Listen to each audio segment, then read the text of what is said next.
All right. Always nice to sit down with you, Corinne Wade. Sure. I appreciate obviously being able to always bounce ideas off of with you, and also just like you and other physios in the community being able to come together collectively. I'm always thankful that we live in a community where I don't feel competition. I feel like we all learn from each other. We all support one another. And as I mentioned in the episode we recorded before this, is some of us have been trying to put together a resource that's helpful for pelvic health clients in our community. And so as we were thinking of topics, I thought we've got to cover men's health a bit more. And so before this episode, I recorded with Dr. Matt Ho, a urologist here in Kelowna, and we talked about some of the main reasons men would visit a urologist. And all throughout that episode, he obviously refers, and other urologists in our community are very commonly refer to physiotherapists. And I don't think that a lot of patients know what the heck they're going to get from us. So I pictured that this would be a good episode to follow so we could talk about what people could expect from us when they come to see us. And so in that episode, we talked about, what he would do, like how he would approach these patients, what information he would provide them, some of the things he can offer from a medical point of view, from testing to medications to sometimes surgeries. But then, like I said, so often he refers to physio. And so let's go through some of those conditions and tell people a little bit more about what they can expect. But before we get there, please do tell everybody a little bit about yourself and how much you know.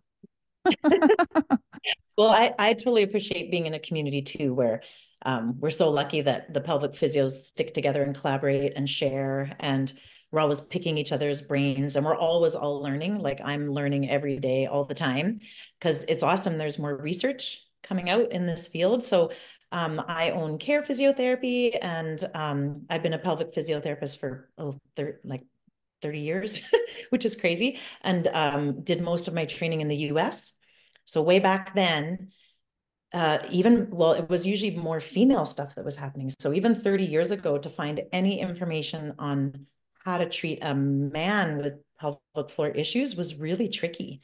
So even when I started that long ago, not only did no one know about pelvic floor, like really nobody was doing anything with men. So I'd say most pelvic physios, we usually start kind of our training with females. And then as pelvic physios get more comfortable, if they choose to treat men, that's great. And then some choose not to treat men, and it just depends on their comfort level and training. But I've treated men for a long time, and so yeah, it's nice to be able to offer that. And I know Dr. Ho mentioned it is an underserviced area, I think, because I think just women are more likely to go ask for help. They go for their pap smears, whereas men, even, they don't go to the doctor that often unless they're really struggling.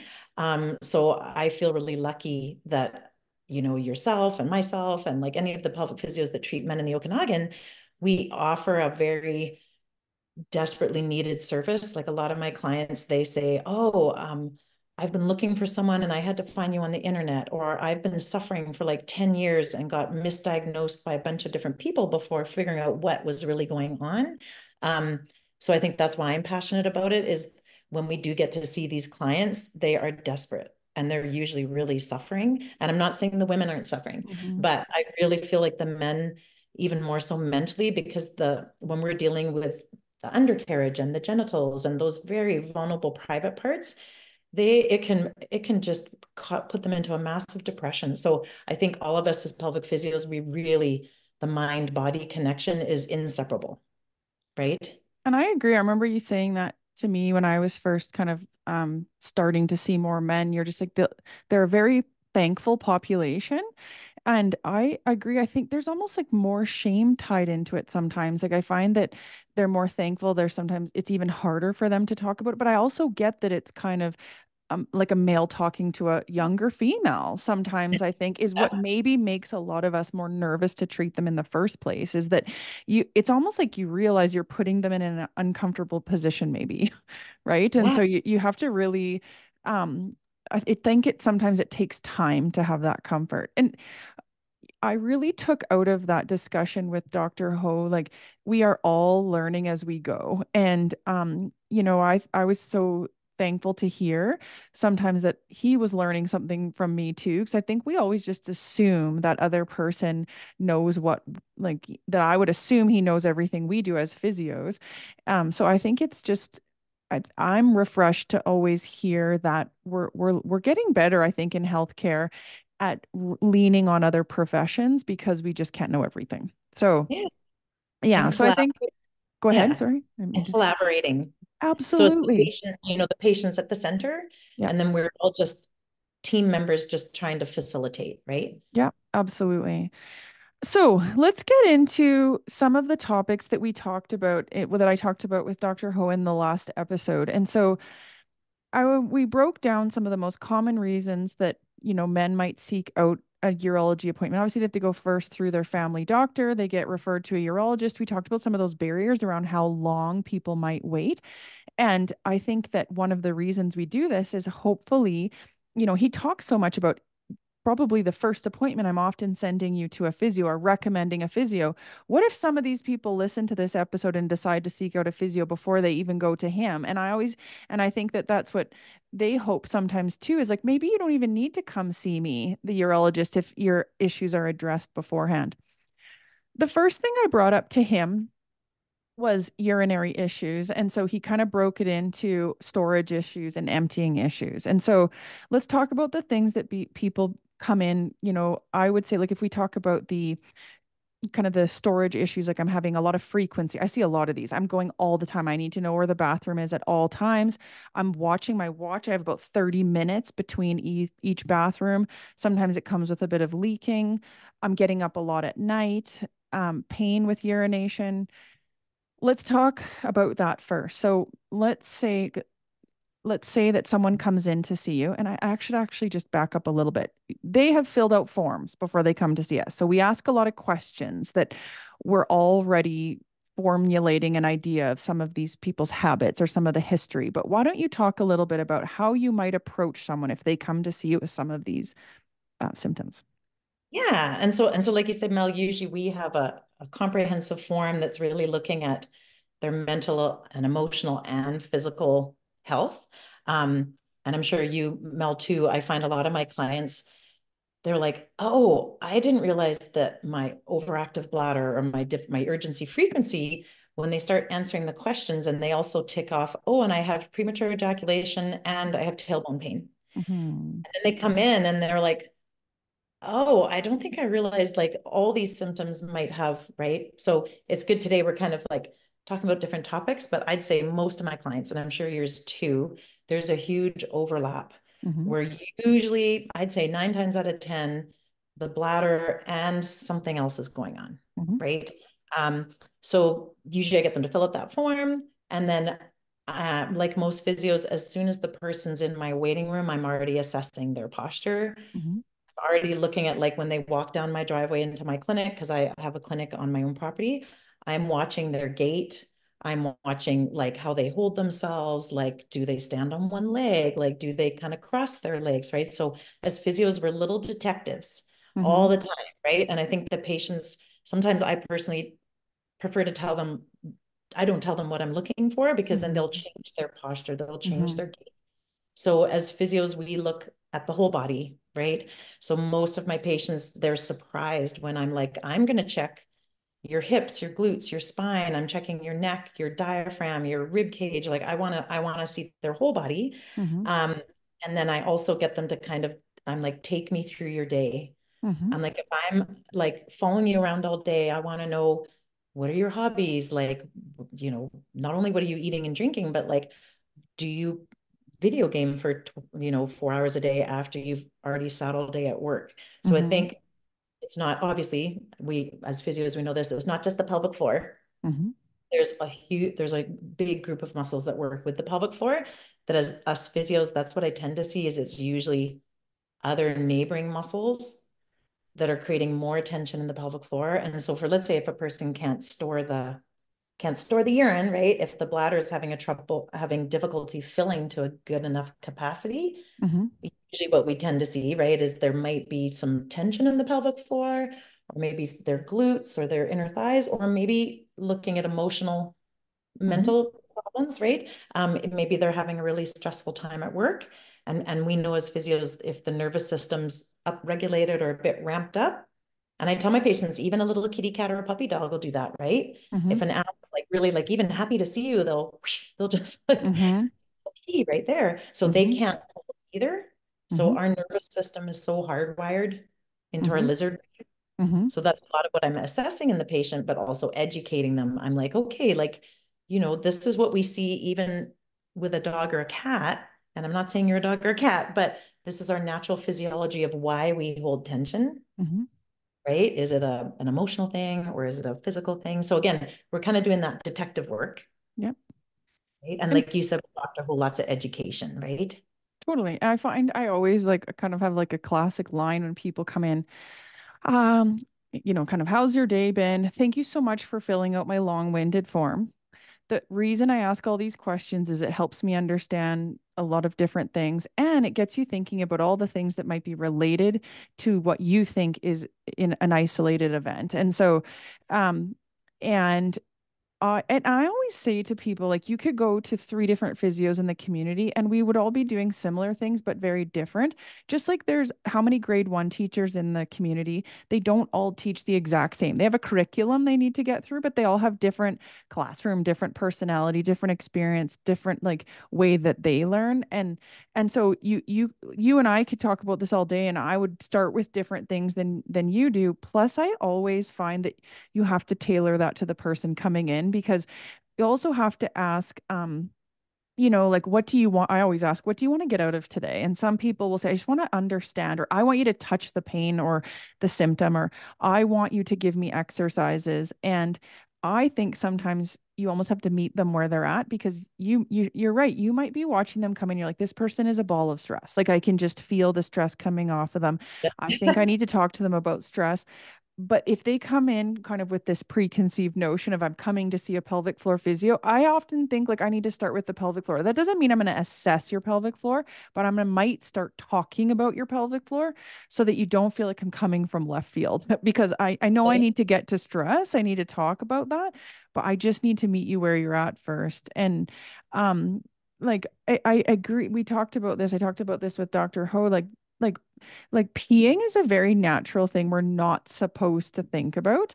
And so sometimes, like you said, just that education of showing pictures of where's the bladder in relationship to the pelvic floor and how is the brain to play for this at play with this. And quite often I send home people with a lot of at the beginning, just like, here's a feeling of tension in your body. Here's a feeling of relaxation. I want you to go home and practice that difference and then notice habits. And next time you come in, I'm going to ask you to tell me a little bit more about your habits because I can't go home with you and I might guess what some of your habits are. But sometimes that's where they're like, I didn't realize I'm holding my tummy tight all the time, or my trainer told me to always hold my core in. Oh my gosh, that puts like a lot of downward pressure on my bladder and on that area. Like, no wonder I feel like this urge more often, right? Yeah. Totally. I think, I think the general public has a pretty good idea of like, oh, I already cut back my coffee, Yes. I cut back my soda and my alcohol, right? But I often ask them too, I think some of the things they're not thinking of, because a lot of people take supplements now, right? I've had quite a few people where they'll say, well, Corinne, I only drink water. I eat clean. I'm like, okay. I'm like, I know you go to the gym. What do you drink? A pre-workout drink? And they're like, yeah. And I'm like, well, have you looked at what's in there? So sometimes there's like citric acid. Sometimes so I think it's helping the public or our patients kind of go like with a bladder diary, like most pelvic physios do a bladder diary, right? But I've had patients where I'm like, oh, what about those vitamin C packets you're putting in your water? If there's like, sometimes they're putting 2000 milligrams of vitamin C like in one, right? And so I Mhm. think that's part of that education piece is where of course, we always say it's not only about Kegels, it's helping them realize, okay, what am I putting in? What's coming out? And then any myths, right? Like I think a lot of our clients have Yes. myths where like, oh, well, I was told when I was little, I'd better go pee frequently so I don't get a UTI. Or I'd better go, don't hold it too long because then blah, blah, blah is going to happen. And which is not correct, right? So I think that's what we do a lot of is like getting people to measure their voids or like helping them know what's normal, Hmm. right? And Yep. then we help them, along that path. Yep. because I think a lot of people don't know what's normal. Totally. And I think also too, like we talked about in the last episode, is that there's so much misconception around, and I think it's natural to think women always think this too. Like if I'm having a hard time holding, it's got to be a weakness issue. Like what else would it be? And so I think that when most of our patients are Googling like incontinence, small bladder, then they are hearing that they should be tightening more. And then they're even more confused. And they kind of, when the doctor suggests to them pelvic floor physio, they're like, well, I already do that from Google or I already do that from YouTube. But I think just like there's so many things that go into the pelvic floor, not just tightening. And I think that's where maybe the next part of the urinary issues are like the emptying. Yeah. Sometimes, like Dr. Ho talked about, like, yeah, we're ruling out some sort of blockage, whether it be from the prostate or, is there an issue with the bladder muscle itself? But we see quite often, I always say it's almost a relief when they've been to the urologist first. I kind of know what you've ruled out. Then I can feel like I can really help with my tools. Whereas sometimes we have to be the same. We have to be thinking, like, okay, what's been ruled out? Um, I still only have the same tools to help you, but I think that's one thing that we quite often see is that there's a bit of like the tension in the pelvic floor is making it hard for the bladder to fully release. And so that blows a lot of people's minds. Like, Oh, yeah. oh, wait, what? I didn't know I could be too tight down there. Yeah. Yeah. And I see that I mean, I treat so many like hockey players and triathletes, and like I just had a gentleman, a motocross rider. So any of that, it's not just the pelvic floor, right? As physios, we know it's like any of those big muscle groups. So again, like if there's a ton of inner thigh tension, sometimes they're on the toilet and they can't empty because like the muscles that attach to the pelvic floor haven't let go either. So I might give them education on like, okay, let's maybe support your legs when you're going pee and see Hmm. if that changes the flow, right? So often what Hmm. Mel and I might hear is like, oh, my, not only can I not empty, but I might hesitate. I sit Hmm. or stand at the toilet for a few minutes before it even comes out, or I'm pushing or straining to make it come out. And we know Hmm. that's not ideal. That's not healthy. And as physios, we don't want that. But also they just say, oh, I can't remember the last time I had a good stream. And so again, if we can get those muscles, and again, as long as it's not a blockage from the prostate, right? That if we can get those muscles to relax, I think the best thing I hear from my clients is they're like, oh my God, my stream is like it was like when I was a teenager or whatever. And Hmm. that's like awesome for us physios as physios to hear because the patient can see an objective improvement. Hmm. They're like, I hear my urine sounds different, right? Absolutely. And that's what you know how you said, like often there's other symptoms that go with it. Like emptying is definitely something we need to let go. Like it's very parasympathetic. And so when you hear that, you're like, okay, they're not letting go. And I know they've come from the urologist and they have ruled. So this is going to be something we need to be thinking about the nervous system here. How well do they let go? And like you said, what other things are they having like premature ejaculation? Are they having erectile dysfunction? Like, what other things are going on there? And I always ask the question, I ask everybody, okay, tell me about stress. And then I say, please, everybody has stress. I'm not asking yes or no, but some people come in here and say, oh my gosh, like I am going through an awful divorce. My teenage kids are giving me like a run for my money. And so, yes, I am high stress versus, no, you know what? I think I'm pretty good. Like that makes a big difference. And so I think sometimes when you just explain to people the process of peeing requires we let go, how many people say to you, oh my gosh, I am not good at letting go. Like, and then you're like, exactly. Like, so this isn't going to be the only thing that you're, experiencing, having a Yeah. hard time I letting think, I go. think, I think a lot of people too aren't aware they're stressed. Yeah. So, some people have been under stress for so long, that's just their norm. And I have a lot of patients, they'll be like, yeah, do you feel stressed? But actually, on the form, when they filled it out with the objective measures that we use as physios, you can actually see they're off the chart, their nervous system and their Hmm. body is stressed, but they might not be even aware that they're stressed, right? So I think that's where some of those intake forms we do are very important because, yeah, a lot of patients they go, nope, nope, I'm fine, I'm good, and I'm like, really? Because like over here, I see this, and then when I start palpating certain muscles, even from the outside, they jump off the table. Hmm. That shouldn't hurt when I just touch a muscle that's like just at rest, right? Hmm. And I think it's that norm, like tight is not strong. Yeah. So that's another myth in our culture where we've in North America been taught like, oh, tight is just what you want to go for. And as Yeah. physios, we're like, no, it's No. actually not. It's just dysfunctional when it's tight. Yeah. And I find that's why I seem to default all the time to almost starting people with an awareness of finding ways to feel the difference between tight and relax. Otherwise, I feel like it almost has no context because these aren't muscles we normally think about. So if I say like, oh, you need to relax on the toilet, like, oh yeah, yeah, yeah. But then when I ask them to practice the difference, then they'll be like, oh, and I say, please just go home and practice that, like with the goal to just notice the difference between holding and letting go and then start noticing. I think sometimes it's hard to change something when you don't know what you actually do. So sometimes I'll Totally. say, go pee. And just notice what you do first and really notice like, is that a tension thing? Is there some pressure behind it? And maybe if they say, well, I just can't seem to let go, that's where I might, like you said, do they need to support their legs? I might say, like, do you stand or sit? And are you open to trying to sit for a while? Do we need to dim the lights? Do you need to have a little bit more time? One man I had said, I refuse to sit to pee. And I was like, that's okay. Can you lean your hand in the wall? Like, can we, like anything to get a little bit less, because it's like a relative, it's still like a relative relaxation when you're standing, right? And so, And I think a lot of it too is that sometimes we don't know we're holding tension because let's say if we've been doing it since we were a kid. mhm, So again, I always ask my patients, like, what sports did you do as a kid? Like, what were your hobbies? Because I want to know what their, even if they're like 80 years old, right? I want to know what their motor control and their patterning mhm, was as a child. So I remember I had one client who grew up in India, and then when he moved here, of course, he was used to squatting to do number one and number two, and he couldn't empty, he could not let go. And I said, well, that's okay. Let's get you in that same squatting position. Like even if you have to squat up on your toilet seat, let's mhm, mimic exactly how you did it in India when you were a little boy. And then he was like, oh my God, I can do it. And I said, that's because look how long in your life you did it a certain mhm. way, and we're asking you to do it a different way. That's not fair to your body. Let's mimic, so as physios, we try to make it as easy as possible for the brain to Yes. go, oh, Ah. that's it.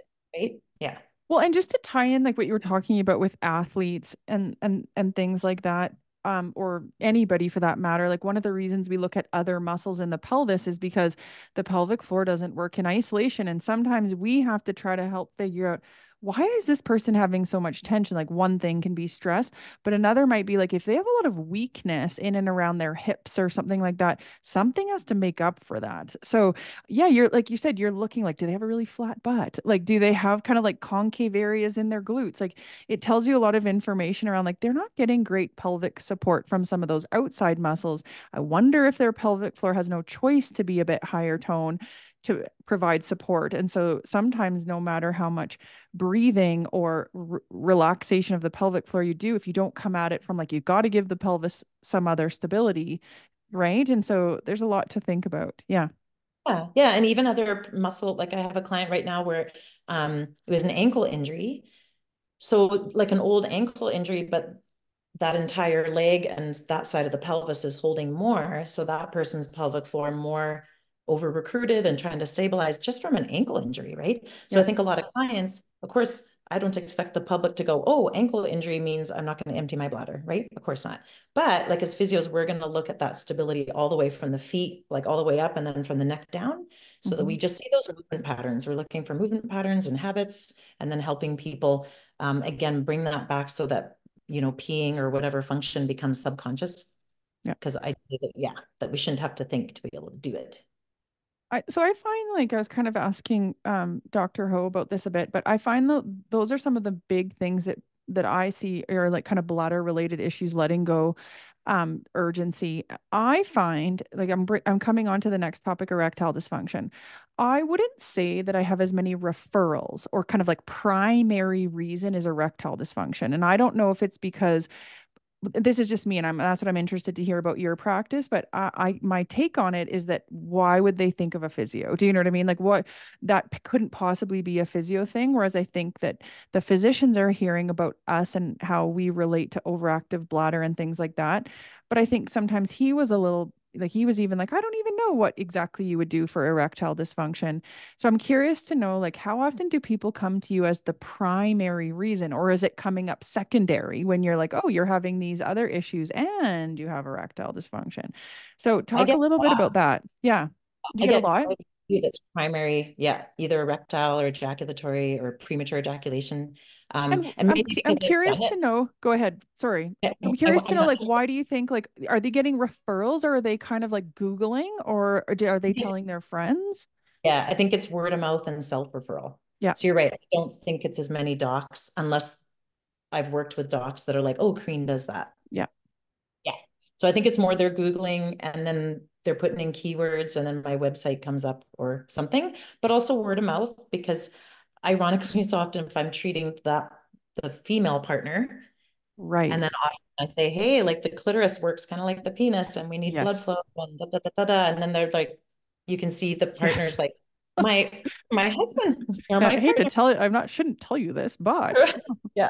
So I think because I tend to educate that way. I'm like, look, dogs, cats, boys and girls, we all have the same, right? It's that same physiology. So I think that's where it comes down to is clients that I'm already treating. They're like, oh, my partner needs to come see you. So that happens too. absolutely. And I would say this is something that's huge. So when I was talking with Dr. Ho about this, like we use the term a lot, biopsychosocial, just meaning like there's different things that contribute to like a symptom. And he was basically saying like I'm heavy, like biomechanical or physical. Basically, like that's my role as a urologist is to kind of check that, everything's going on physically okay with the penis. But he said, I also kind of acknowledge that human sexuality is a complex thing. And so I'm asking them things about stress and their relationship, but, kind of like I would refer for those things. Can you just talk a little bit from a physio point of view then? Um, I know you consider all three of those. And so just talk about it with people that are listening.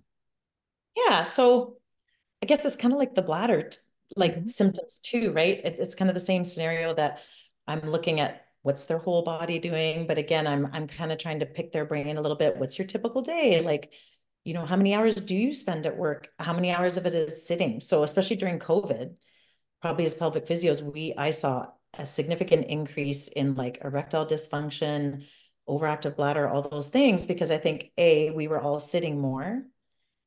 Definitely there was increased emotional mental stress because we didn't know what was going to happen. And again, ergonomically, people maybe that are used to sit all day at their office, but now they're sitting in a deck chair in their kitchen, right? So I think that's again kind of addressing it the same way that the muscles that control erections and ejaculation is part of the pelvic floor, right? So if the pelvic floor is holding too much tension, then the penis can't fill with blood. So penis filling, like to get the erection, is more of a rest and digest kind of parasympathetic, which is interesting because then the actual ejaculation is more fight, flight, sympathetic. So I always tell people to cock the shotgun, like to get it ready. Hmm. That's where you have to be in that rest and digest. There's no grizzly bears chasing me, so it's okay to have intimate time.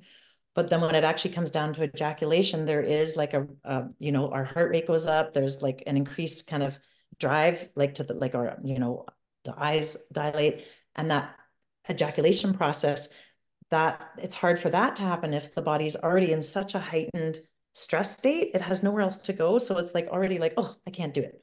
Hmm. So again, I think when patients come to our office, as soon as we say the word stress, you can just see them like roll their eyes. They're like, oh Yes. yeah, blah, blah, blah. But then I think when we as physios break it down and go, well, that could manifest in tension in this muscle, tension in that, or even our thoughts. So stressful thoughts will just shut that sexual response down like that, right? Or self-talk, right? So that's what I see, the vicious circle of the more those body parts don't work the way you want, and the more Hmm. pressure we put on ourselves to make them work that way. And I think men are especially, and I'm not being judgmental with the sexes, Hmm. but like men want to fix it. And when it's not working, they Hmm. get kind of frustrated with themselves that they haven't figured it out themselves. And so Hmm. I think they're just like, well, I'm gonna make this work. And then that becomes more stressful. So Hmm. yeah. So I think that's how we as pelvic physios address that. And that's how I address it, is like teasing apart the layers and kind of Hmm. as a detective figuring out which of these kind of things is sticking out the most, and like the easiest thing to grab first, Hmm. address that, and usually then other things start to unravel and get better on their own. But Hmm. I do think it's really trying to help the patient kind of go, okay, let's look at this like from a compassionate, how would you talk to your best friend kind of Mhm. thing. Mhm. Because when I really get them to look at that inner self-talk, I'm like, how are you talking to yourself when the erection won't happen? Mhm. Or what are you saying to yourself when you know you're going to have intimate time with your partner and you're thinking this body part might not work the way you want? Mhm. And we really like try to help them get a dialogue with themselves, like what that might look like, so that they're not going to create a sympathetic response that's just going to shut it all down. Mhm. Yeah. I So again, it's I a op- really brain. Absolutely. I sometimes lean on that book that Lori Brado's written, like Better Sex Through Mindfulness, or Come As You Are, like just so that people start, like just some different, excerpts from that and everything, just to explain, like, if your brain's it doesn't make sense in our body to prioritize intimacy and pleasure if there's stress. Like, if our brain is worried about something else, like that doesn't make sense. Like, that's not a good time to like procreate, basically. And Yeah, so that makes sense if you have a lot on your mind, or you're distracted, or you're not attracted to your partner the same, like all that stuff, it's you've just had a big fight or something like that. it's Yeah, hard. And I makes think for sense. a lot of our clients are already so busy. So Hmm. I think as busy as we try to be careful to not be like, oh, here's one more thing on your plate that you have to go home and do. So I think, yeah, a lot of my patients, they're like, yeah, I know I need to de-stress, but like, give me something else to do. Hmm. So I try to Hmm. give them things throughout the day to be more body focused Hmm. and more pleasure, sensual, Hmm. sensate focused. Hmm. So, hmm and in Come As You Are, I know Emily Nagoski talks about that. Like it could be when you wake up in the morning, it's like, what's the temperature of my coffee cup? hmm Like most people, like we're not thinking about like what do my fingertips feel like? What is this? Is this cup, hmm does this cup feel smooth or hmm rough? Is it hot or cold? And then smelling the coffee, and then in the shower, like what does my skin feel like? So I remember one researcher, and I use this with my clients, I'll say, if you came from another planet and you're an alien, and for the very first time you touched like a human body, what would that feel like if you're hmm exploring it for the first time? And so hmm I think it's taking the focus off the genitals. So hmm let's say if someone's having erection difficulty, premature ejaculation, any of those things, I'm like, okay, if you're with a partner, even if you're not with a partner, maybe take the pressure off a little bit of like focusing on the genitalia, hmm right? And let's see if you can kind of like, can you feel your pants on your thighs? hmm They look at me like, what do you mean, can I feel my pants on my thighs? I'm like, we're so used to just wearing clothing. I'm like, can you feel the weight of your pants on your thighs? And they're like, hmm no. And I'm like, hmm okay, like think about like, sort of, you know what I mean? It's kind of hmm like you scan your body and kind of be aware of your body throughout the day. hmm So at least you've had little bits of times to practice so that when you're with your partner, you don't instantly have to go from like, oh, I haven't paid attention to my body all day and now I got to drop hmm into my body and have a sexy hmm time. hmm It's a lot of pressure, Absolutely. I right? think it's a big one that just for the most part requires a lot of education, right? I think that's a big thing that we do. Absolutely. Yeah, and Um, make it fun. I think the other yeah. thing too is so much, if a penis owner or a man is like just like, oh, this is so much pressure. Like, we're trying to have a baby, but I can't, like there could be fertility issues and like I can't perform and now I feel more stressed. Then I kind of say, okay, let's like stop the bus and maybe have you and your partner kind of talk about let's some fun, lighthearted Mm-hmm. things you could do that kind of brings some more playfulness into it. And then Mm-hmm. sometimes that you can just see their shoulders go, oh, There's oh, less hey, we pressure. haven't done that in Mm-hmm. a long time. Like even if Mm-hmm. it's like having a bubble bath together. Mm-hmm. And then bit by bit adding in the things we're working on in physio to help that erection come back. And sometimes, or to have like, maybe they have a soft erection, but they can't get rock hard. And I'll also say, hey, how about using some tools that we would with females? Like how about playing with a vibrator and having some vibration like on the inner thighs or in the undercarriage. And then sometimes that novelty. So again, we all Mm-hmm. talk about let's something novel. The brain loves new things. So if Mm-hmm. we're stuck in a rut and if the person's like, look, I'm not stressed at work, nothing's wrong. Mm-hmm. I'm just kind of, I can't even get aroused. So Mm-hmm. then it's helping them kind of navigate, okay, are you someone who gets aroused more visually or is it auditory? Do you Mm-hmm. want to hear a story? Right. So I think it's trying to help people go like think, reframe it.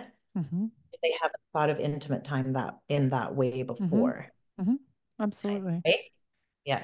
Another one that we talked about was pain. And this is one where, like, I mean, pain can come from so many different places: the testicles, the penis, the scrotum, the tailbone, pain with erections.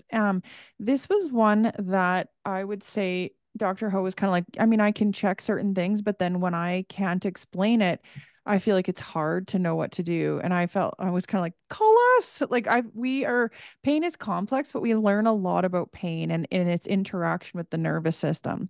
So, and I gave a couple examples in there about people that I had seen recently with pain, but I wonder if even like, through some different examples or like how do you want to talk about pain? Because this is complex. And I think so often people are like, just give me the diagnosis. And it's so hard sometimes. You're like, there's not really a diagnosis. Like pain, you can't always explain it, right? And it is very complex.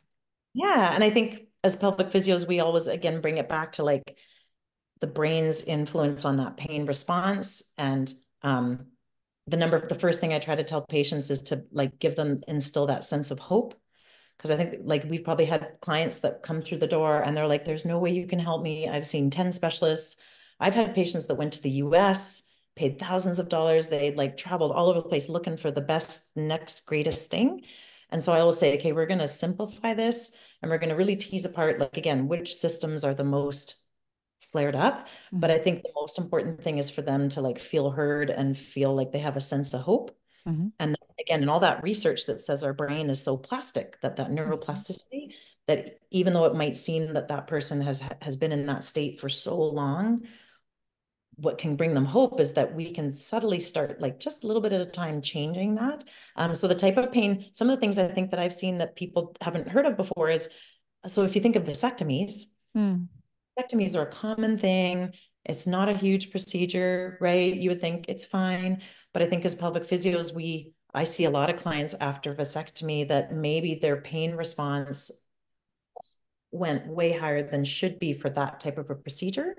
Um, and especially if maybe their thoughts around the procedure before they even went. So kind of like when we're helping women have a baby or help them in the birth process, really trying to help. Like I wish we could maybe sometimes, well, maybe not see men before vasectomy, but let's say if someone's very fearful and they're like, oh, I'm dreading this vasectomy. Hmm. It's like the worst thing. I can't imagine. I wish I didn't have to do it.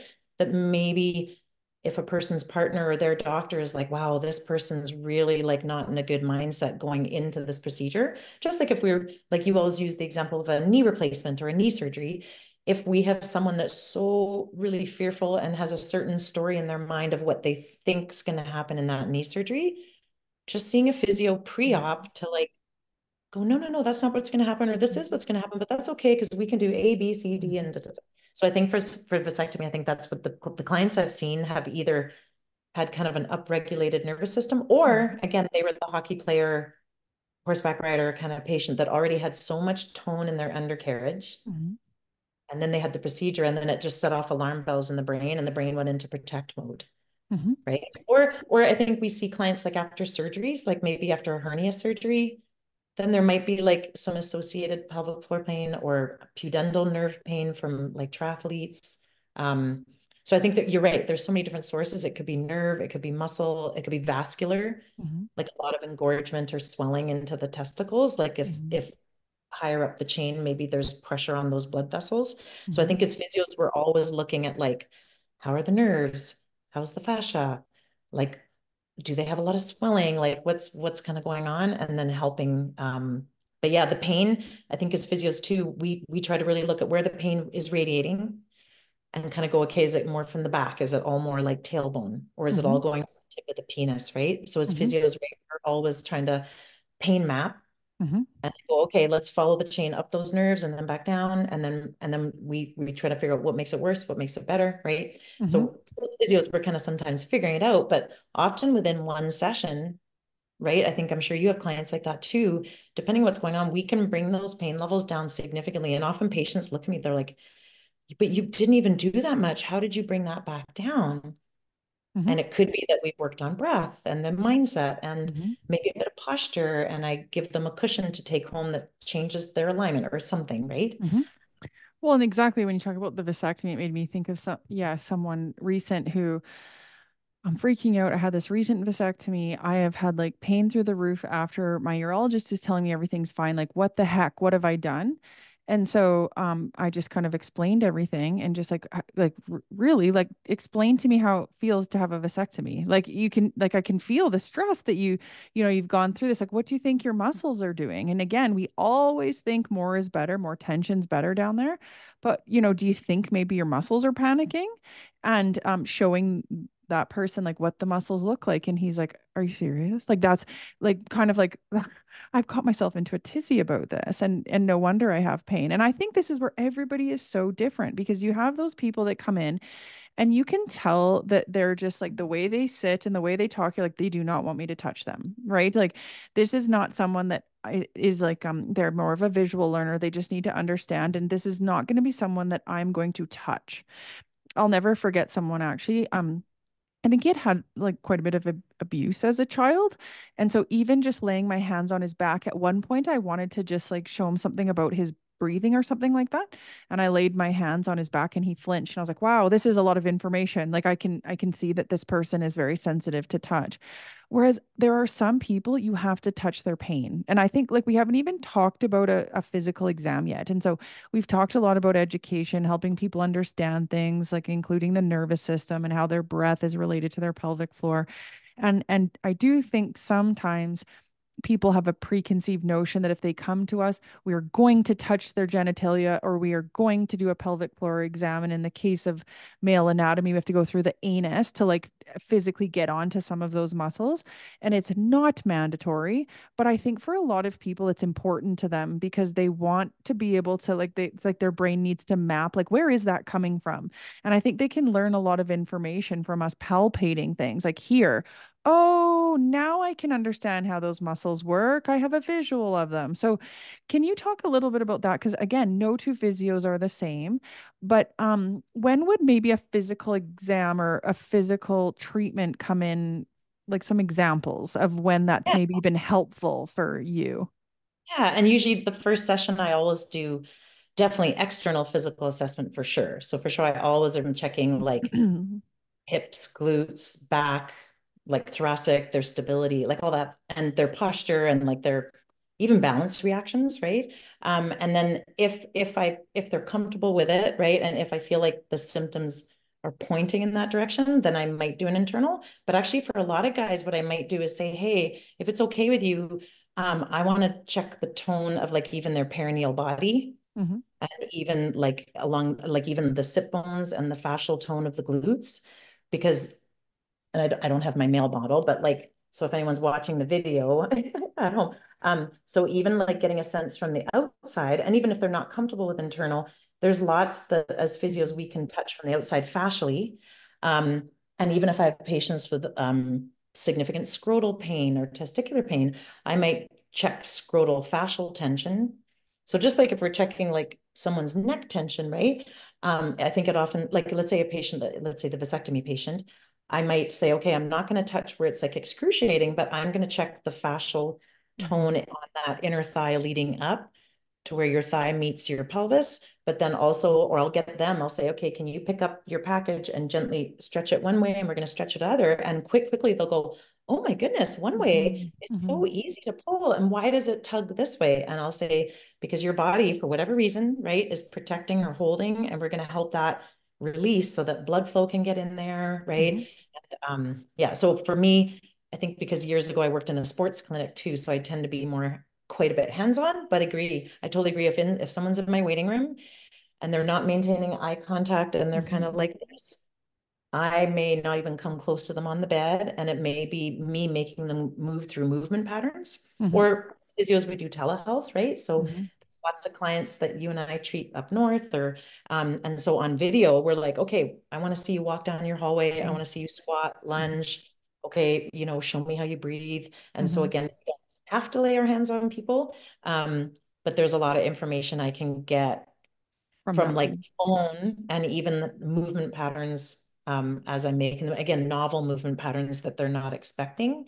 Yeah. Um, I yeah. had a man the other day that was having a lot of testicular pain that was showing up at work with heavy lifting. And So one of the sessions we had, I had I had an idea that how he was lifting was just creating a lot of downward pressure.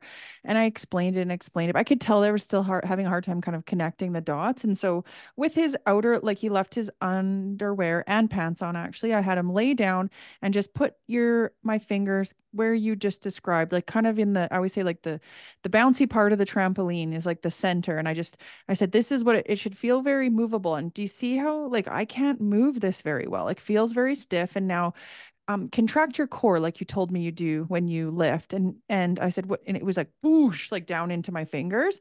And I said, see, you're not even lifting anything right now. Like you're literally laying on a bed and look at how much downward force you create. And he's like, oh my gosh, that just helped me feel like have that feedback.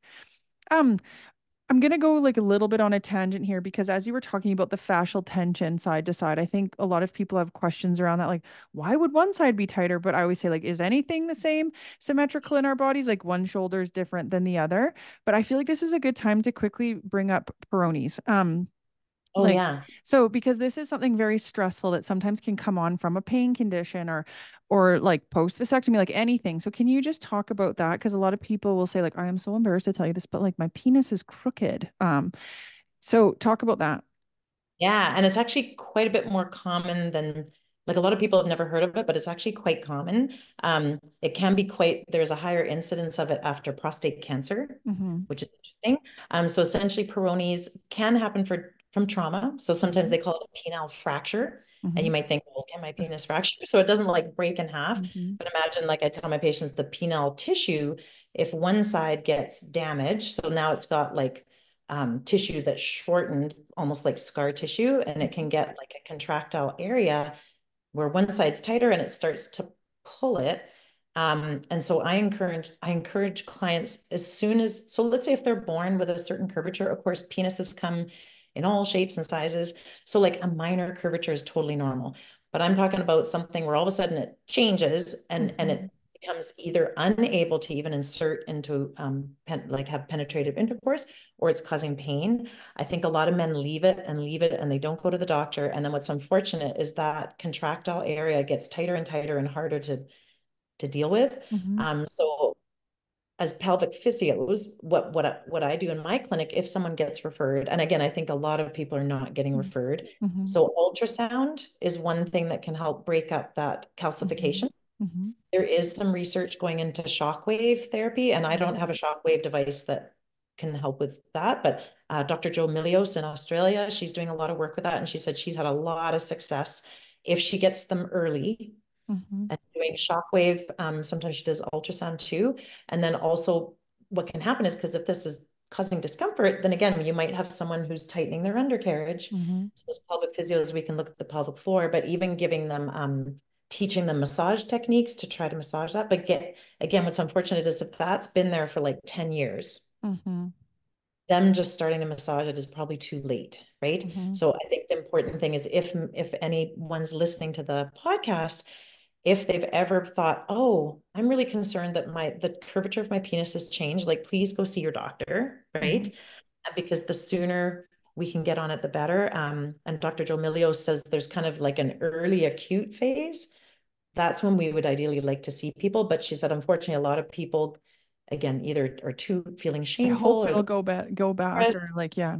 And that can happen. So let's say during intercourse, like during penetrative intercourse, let's say if maybe it's vigorous intercourse or something, and the person, the male penis owner tries to insert, and then they kind of go that way a little bit. So if all of a sudden there's a rapid twist, or kind of like, when you playing volleyball and that happens to your Mm-hmm. finger, that is the type of damage that can happen. Mm-hmm. Um, and then in like, let's say someone falls off a bicycle or something. So there can be like blunt trauma to the penis too. But again, and apparently this is interesting, people that have Dupuytren's, so like a contracture where those tendons go like that, Mm-hmm. there's a higher incidence of people having Peyronie's if they have a history of Mm-hmm. that. So they do think it's a collagen contractile. Mm-hmm. Yeah. So physios can help. Yeah, so the biggest things, like you said, like early massage would be something like in a physio's toolbox.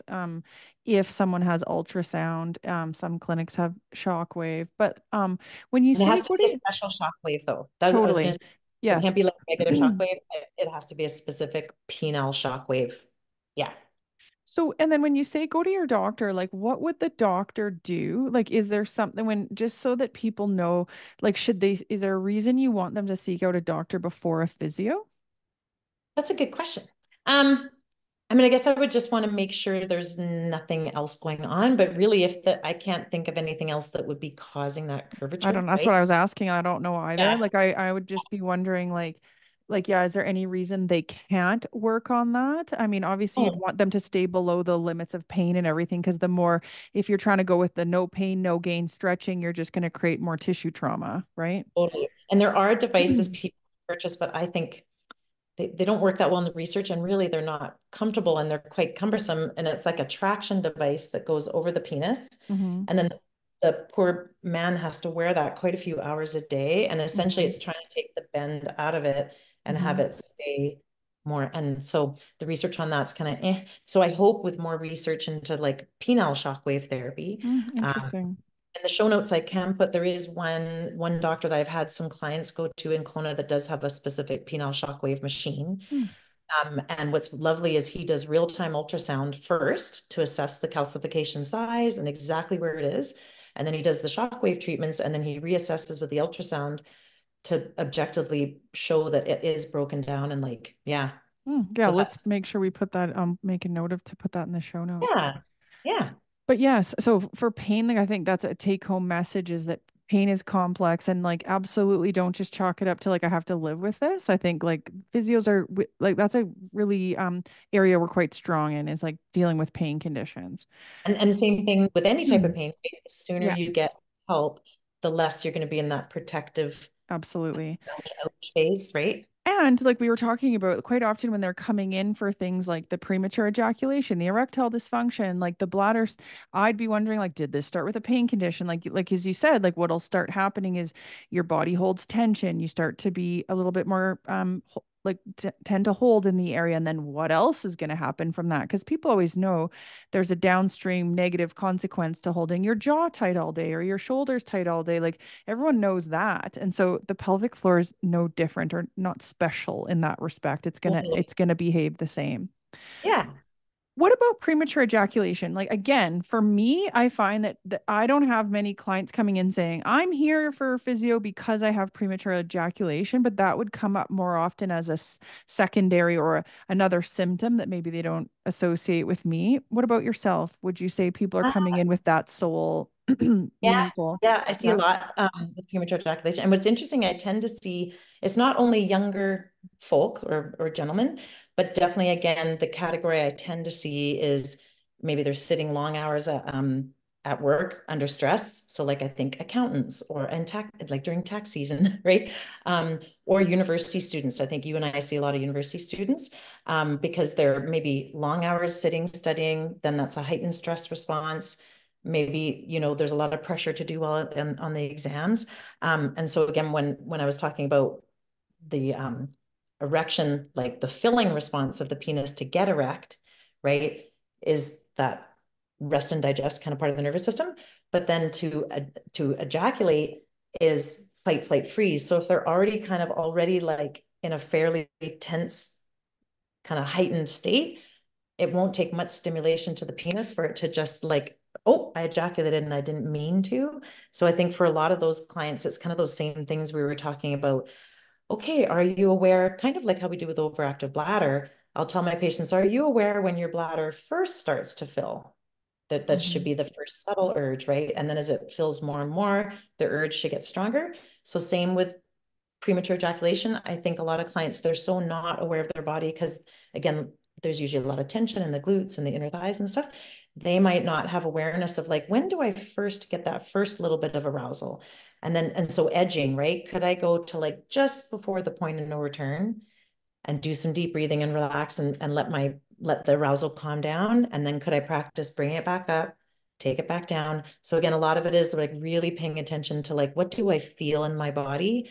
Um, and I think there's so much pressure. So I think with premature Mhm. ejaculation too, I ask my patients, I'm like, so what's your sexual script, or what's the kind of sexual menu that you have with your partner? Is it like, okay, we're going to take our clothes off and it's going to be fast and hard right away, and there's pressure on the guy to last like 20 minutes and then for both partners to orgasm together. Like Mm-hmm. that doesn't happen. That's what That's happens in on the the movie. movies. And so I think there's a lot of talk in the research, right, about like, let's make sure we're not, that we know entertainment is something, right? Mm-hmm. That, or even TV or whatever movies, what we see in the movies is not what happens in real life, normal relationships, that Mm-hmm. there's going to be there needs to be communication and there needs to be some like, okay, well, maybe you did this first and then I'll do that. And I read a research study actually where they said the kind of general average length of time for penetrative intercourse before ejaculation is 7 minutes. Mm-hmm. So I think a lot of people that are a lot of guys that I treat, I'm like, how long do you think the average is? Like, how Mm-hmm. long do you think you should be lasting? And I think they don't know again what's normal. And they think, oh, I should last half an hour. Mm-hmm. No, that's not normal, right? So I think it's again kind of helping them understand like what's normal, number one, and then bit by bit we can help change the sensation to that part of your body so that too much sensation doesn't put you right over the top, Mm-hmm. right? So it might be maybe wearing a condom or something for the like for a bit to kind of decrease that sensation. But I think a lot of it is more so like, okay, what are your abdominal muscles doing when you're having sex? What's your bum doing? Or are you doing Kegels the whole time during sex? Like, of course, that's going to make you ejaculate. You know what I mean? Like Mm-hmm. ejaculate too soon. Yeah. Yeah. Don't you find too, like this sounds like such a parallel to the conversations we have with, let's say, women when they're maybe having a hard time with penetrative intercourse, like it's maybe more pain or they're nervous. And so we talk about how, you need to learn to like let go, like the act of accepting something in is like a let go. And that you need to meet yourself where you're at. Is it that you have to have a conversation with your partner to let them know what you need? Do you need to first practice inserting your own finger? Or maybe that's where we talk about dilators for accommodation. But I'm sure like we need to have some of the same conversations with the male clients around like, is your partner giving you too much stimulation somewhere? Like, talk about like, That, I find that too stimulating at this point, or maybe and sometimes we encourage women like maybe you need to practice on your own. Like there's different ways to work up to something. And for some people, practicing things on their own feels like less pressure than with a partner. Like there's so many similarities. And I think that we feel like it's so black and white as patients sometimes, but there's lots of different ways to work up to something, right? And it's totally. individual. Yeah. And I think for, let's say, that premature ejaculation scenario, for sure, I ask clients, I'm like, okay, if you're on your own, pleasuring yourself or having solo sex, do you feel you can last longer, right? Or Mm-hmm. is it only in, or is it certain positions, right? Is it Mm-hmm. like, if it's missionary versus your da da da da da, right? And that might be a core stability kind of thing, right? So Mm-hmm. I always ask patients, just like we do with females, it's like, okay, is it position dependent? Is it situation dependent? Like, Mm-hmm. can you sustain on weekends, but not on the weekdays because you're Mm-hmm. so fried from work that your nervous system's like trashed? And then Mm-hmm. the other thing is how, again, back to like when they were younger, when they were teenagers, did they only practice masturbation fast and hard, right? Mm-hmm. Or did they ever take the time to like slowly build up, Mm-hmm. take it back down, build up, take it back down? Probably not, because like a lot of teenage boys, they're like, oh no, someone's gonna walk in. So they go Right. fast and hard and then they're like done. But then later they expect their body to be able to do something different. And again, I Mm-hmm. tell my patients it's not fair to your body to practice hours and hours one way, right? Mm-hmm. Fast and hard or whatever, and then expect it to be able to prolong or have a different experience when you're in another situation, right? Mm-hmm. So I think same thing. I try to help unpack that for them. Mm-hmm. But a lot of it is noticing what's my breath like, Mm-hmm. right? Like Mm-hmm. what are my other body parts like? And then kind Mm-hmm. of taking it from there. But again, normalizing it. That if you think like as cavemen, probably men that ejaculated fast were the ones that actually got to procreate and survive. So I Mm-hmm. think it's kind of a North American thing, again, in the movies that we're supposed to like. Mm-hmm. So I think it's a lot of pressure on men. There's so much pressure on men. I think that they have a script in their head that they think they have to Mm-hmm. live up to. And so with their partner, maybe, or with a counselor, right, to kind of go, let's kind of look at those layers. And I think a lot of Mm-hmm. people never ask their partner that, like, Mm-hmm. what do you think sex is supposed to look like, right? We Mm-hmm. can make it whatever we want. It doesn't have to look like Hmm. whatever we saw on Hmm. TV. Absolutely. Right? Yeah. Hard conversations. And that's it. If it's a female patient coming in and we're talking about this, sometimes I'm like, your partner might be having a lot of the same questions. And so like I encourage you to bring this up. It can be really awkward, but I think you'll really appreciate both of you, right? If you can Yeah, kind of talk about some of this stuff. totally. Something that I want to bring up just because like Dr. Ho and I talked about this, and I want to have a whole nother episode dedicated to it, but we need to talk about prostate related issues because that's a huge reason that men come in. And obviously like they can have any of those things we just talked about. So it's kind of like another almost like umbrella um term or whatever, like prostate issues. But is there anything, that you just let's say want to touch on, or like how can we make this a simplified quick conversation before I go into more detail another time? I would say the one thing for that I see, so for men going through prostate treatment, they could have surgery or they could have radiation. Hmm. So I think one thing we haven't touched on that I see for a lot of men after radiation is sometimes they'll also have fecal incontinence. Yeah. So that can be devastating for any gender, right? So I think that's important for men to know that, and sometimes it might not happen right away, because unfortunately with radiation, right, the tissues kind of tighten and shrink and kind of sometimes get more dysfunctional as time goes by. So for anyone out there struggling with fecal incontinence, like of any gender, that as pelvic physios, we address that too. And then for men after prostate cancer surgery, for sure, we as physios, we help with like teaching their pelvic floor muscles how to get strong to get continent again. But like you said with Dr. Ho, what I would love, and he's very happy to do that too, is try to get men coming to see us pre-op Hmm. so that they have a really good brain body connection with their pelvic floor, get those muscles strong first before they're experiencing pain and dysfunction after. And then helping them with erection function after. So I have patients where I might teach them how to use a penis pump. So the penis pump can help. And a penis pump could, like a vacuum pump, could be for anyone that's having erectile difficulties, right? And that's something that can help engorge the penis and help make let the person have an erection so they can have penetrative intercourse. Maybe if they're choosing not to have Viagra, or maybe they don't want to use Trimex, which is an injection that goes into the penis. So for men after prostate surgery, it's just for them to know for sure pelvic floor physio can help. Hmm. And then there's lots of things that can help. Let's say if their erections don't come back, because sometimes unfortunately that might happen in some cases, that at least um, there's options that we can help them with and help them through that. But definitely pre-op, I think, is the most important thing. Yeah, I kind of often like think of like prostate related issues almost like pregnancy, in that in a pregnancy, like we know a woman's body is changing, the pelvis, the abdomen. And so it's kind of like, hey, let's learn to work with, like, you're going to have different pelvic floor symptoms that come up, core issues. Like, let's just learn about it so that you know kind of how to facilitate your muscles or how to facilitate that growth. And absolutely, you're going to notice some changes post birth, whether it be C-section or vaginal birth. And honestly, like, just like we talked about in the last episode, like the prostate grows in men, period. Like you're going to notice some changes, whether you have cancer or not. Like you might notice changes with your flow, or changes with like holding in. So to learn about how you have more control about of your muscles in your body than you think.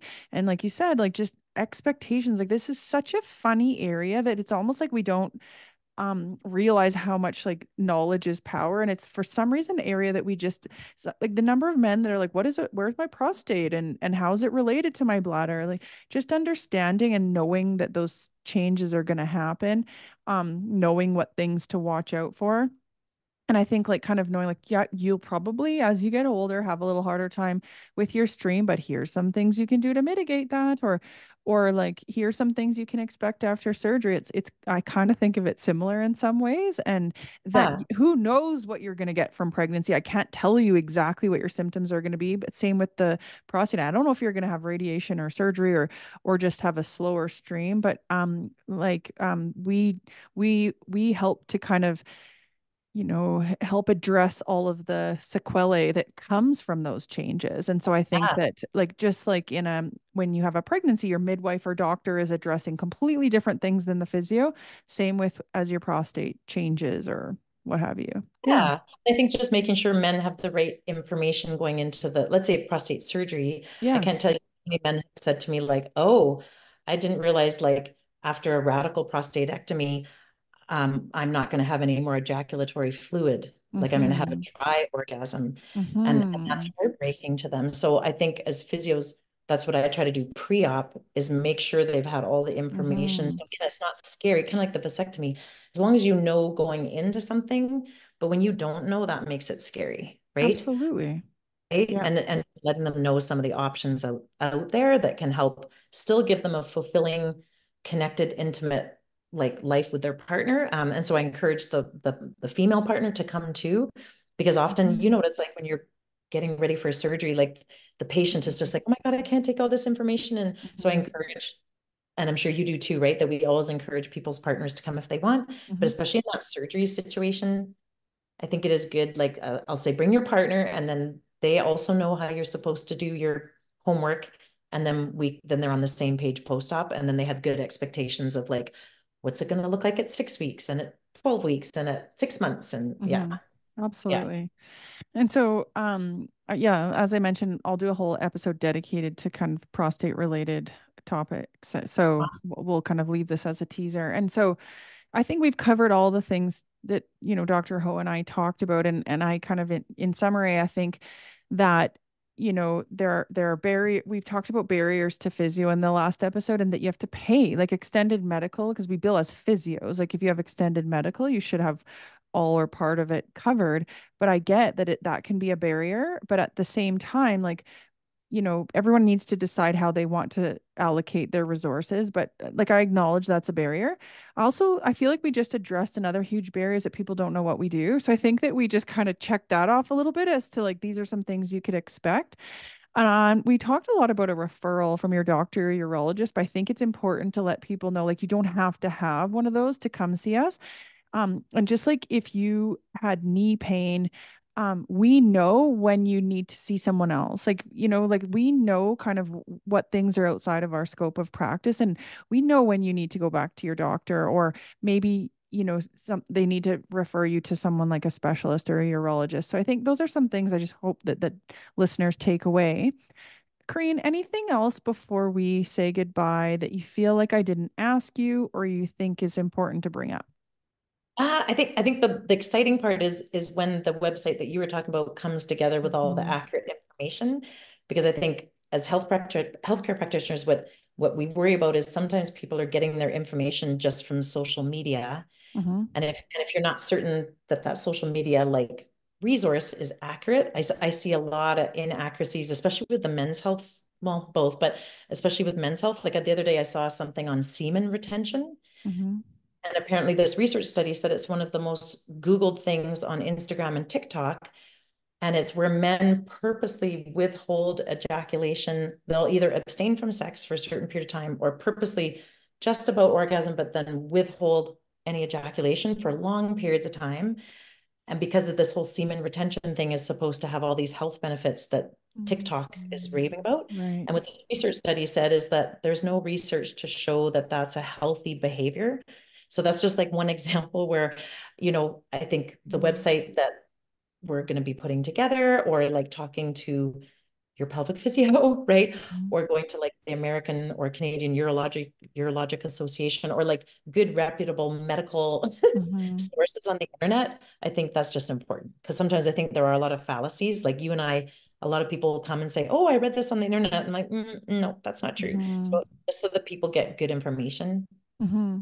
I also think just like it's hard to decipher that. And I think that I do appreciate when people take the time to educate themselves. I would say, like, you can tell the people that come to their appointments having been educated because you're like, great. Like, I feel like I can enhance now instead of like starting right from the beginning. So I think sometimes, like you said, it's really hard to take all this information in before if you've never heard it. And so, anyways, I thank you so much for your time and your expertise. And I look forward to doing some more episodes with you to cover some Awesome. some great topics.